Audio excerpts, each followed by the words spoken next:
सेतू अभ्यासक्रम दिवस 18वा.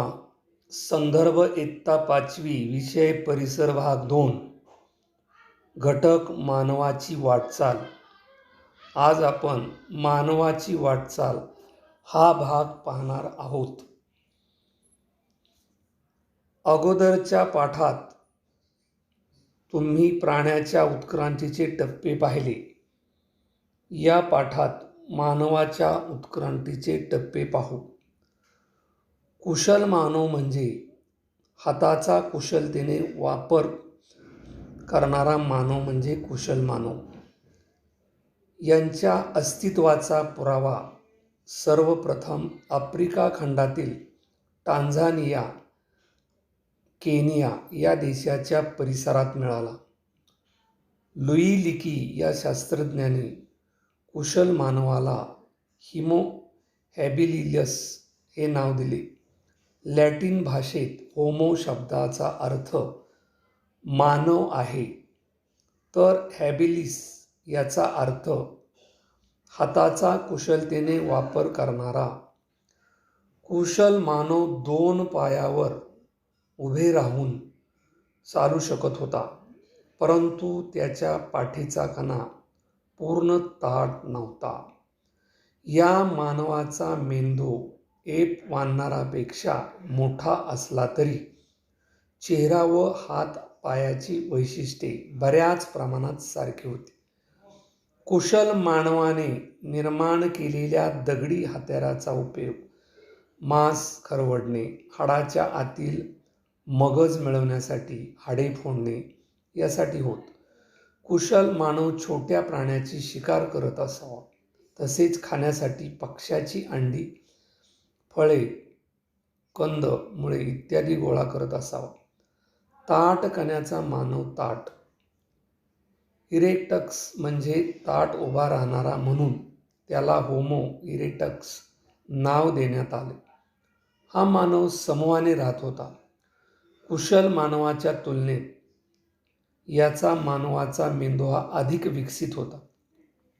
जंगलात लागणारे वणवा पाहून या मानवाला अग्नीची ओळख निर्माण झाली होती, परंतु अग्नी निर्माण करण्याचं तंत्र अवगत झाले नव्हते. हत्यारे पूर्वीच्या हत्याराच्या तुलनेत प्रगत आणि प्रमाणबद्ध होती. आफ्रिका, आशिया आणि युरोप या खंडात ताठ कण्याच्या मानवाचे अवशेष व त्यांनी तयार केलेली हत्यारे मिळाली. शक्तिमान मानव नावाप्रमाणेच या मानवाची शरीरयष्टी धिप्पाड होती. याचे अवशेष सर्वप्रथम जर्मनी या देशातील निअरलँथल येथे मिळाले, म्हणून त्याला निअँडरथल मॅन असे म्हणतात. ताठ कण्याच्या मानवापेक्षा मेंदू अधिक विकसित होता. हे मानव गुहामध्ये राहत असत. दगडाच्या गोट्यापासून आणि गोटीतासून निघालेले छिलके अशा दोहोपासून वेगवेगळी हत्यारे बनवत असत. शिकारीतून मिळालेल्या चामड्याचे कपडे वापरत असत. या मानवाने अग्नीचा शोध लावला असे म्हणता येईल, कारण कठीण लाकडाच्या काटक्याच्या घर्षणातून किंवा गारगोटीचे दगड एका वर आपटून ठिणग्या पाडून अग्नी निर्माण करण्याची कला त्याने साधलेली होती. बुद्धिमान मानवाशी संघर्ष पर्यावरणातील बदलाशी जुळवून न घेता आल्याने सुमारे 30,000 वर्षापूर्वी शक्तिमान मानव नष्ट झाला असे कर्ब 14 पद्धतीच्या आधारे सांगितले जाते. बुद्धिमान मानव विचार करण्याची अधिक क्षमता असलेल्या मानवाला बुद्धिमान मानव म्हटले गेले. सेपियन म्हणजे बुद्धिमान आणि बुद्धिमान मानवाला होमो सेपियन असे म्हणतात. युरोपमध्ये या मानवाला क्रोमोनॉन म्हणून ओळखले जाई. या मानवाचे अवशेष आफ्रिका, आशिया, युरोप या खंडामध्ये सापडले आहेत. बुद्धिमान मानव आपल्या गरजेनुसार विविध प्रकारचे हत्यारे आणि अवजारे बनवत त्यासाठी तो दगड आणि हाडाचा किंवा लाकडाचा वापर करत असे. बुद्धिमान मानवाचे स्वरयंत्र पूर्णपणे विकसित झाले होते. त्यामुळे ध्वनीच्या विविध प्रकाराचे उच्चार त्याला करता येऊ लागले होते. स्वरयंत्र म्हणजे घशातील आवाज निर्माण करणारा भाग. प्रत्यक्ष निरीक्षण आपल्या कल्पनाशक्तीच्या आदरणीय तो चित्र काढू लागला आणि कलात्मक वस्तूसुद्धा तयार करायला लागला. प्रगत बुद्धीचा मानव. प्रगत बुद्धीचा मानव याला होमोसेपियन किंवा सेपियन असे म्हणतात. या मानवाच्या मेंदूची क्षमता आणि त्याबरोबर आकलन क्षमता सतत विकसित होत गेली. प्रगत बुद्धीचा मानव म्हणजे आधुनिक मानव म्हणजे आपण या आपल्या पूर्वजाशी साम्य दर्शवणाऱ्या बाबींना अनुवंशिकता असे म्हणतात. अनुवंशिकतेचा अभ्यास करणाऱ्या शास्त्राला जनुक शास्त्र असे म्हणतात.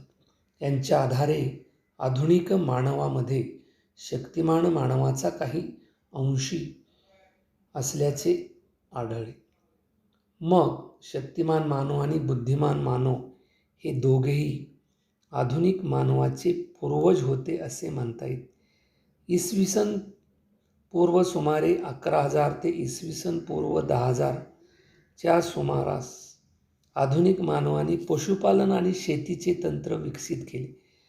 त्यांच्या विकसित वैचारिक क्षमतेमुळे तंत्रज्ञानात सुधारणा होण्याचा वेग सतत वाढत राहिला व तो अधिक स्थिर जीवन जगू लागला.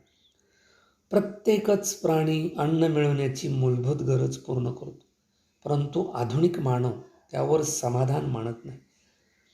तर आपल्या कल्पनेतून, बुद्धिकौशल्यातून त्याने स्वतःचे जीवन समृद्ध करण्याचा सातत्याने प्रयत्न करत आला आहे. याच प्रयत्नातून मानवी संस्कृती उदयाला आली आणि मानवाचा विकास होत आला होता. या प्रश्नाची उत्तरे शोधू. कुशल मानवाचे अवशेष कोठे सापडले? कुशल मानवाचे अवशेष आफ्रिका खंडातील टांझानिया व केनिया देशात सापडले. अग्नीचा वापर कोणत्या मानवाने केला? अग्नीचा वापर शक्तिमान मानवाने केला. शक्तिमान मानवाची हत्यारे कशी तयार केली? शक्तिमान मानवाने दगडाच्या गोटे तासून निघालेले छिलके यापासून हत्यारे बनवली. कोणत्या मानवाचे स्वरयंत्र विकसित झाले होते? बुद्धिमान मानवाचे स्वरयंत्र विकसित झाले होते. अनुवंशिकता म्हणजे काय? माणसाचे रंग, रूप, आरोग्य विषयक वैशिष्ट्ये इत्यादी बाबी त्यांच्या पूर्वजांशी साम्य दर्शवणाऱ्या असतात. या बाबींना अनुवंशिकता असे म्हणतात. खालील दिलेल्या तक्त्यात माहिती भरा. मानव मुद्दे. कुशल मानव, ताठकण्याचा मानव, शक्तिमान मानव, बुद्धिमान मानव आणि प्रगत बुद्धीचा मानव. मानव मुद्देमध्ये शास्त्रीय नाव, मेंदूचा आकार, अवशेष सापडलेला देश, हत्यारे आणि इतर वैशिष्ट्ये.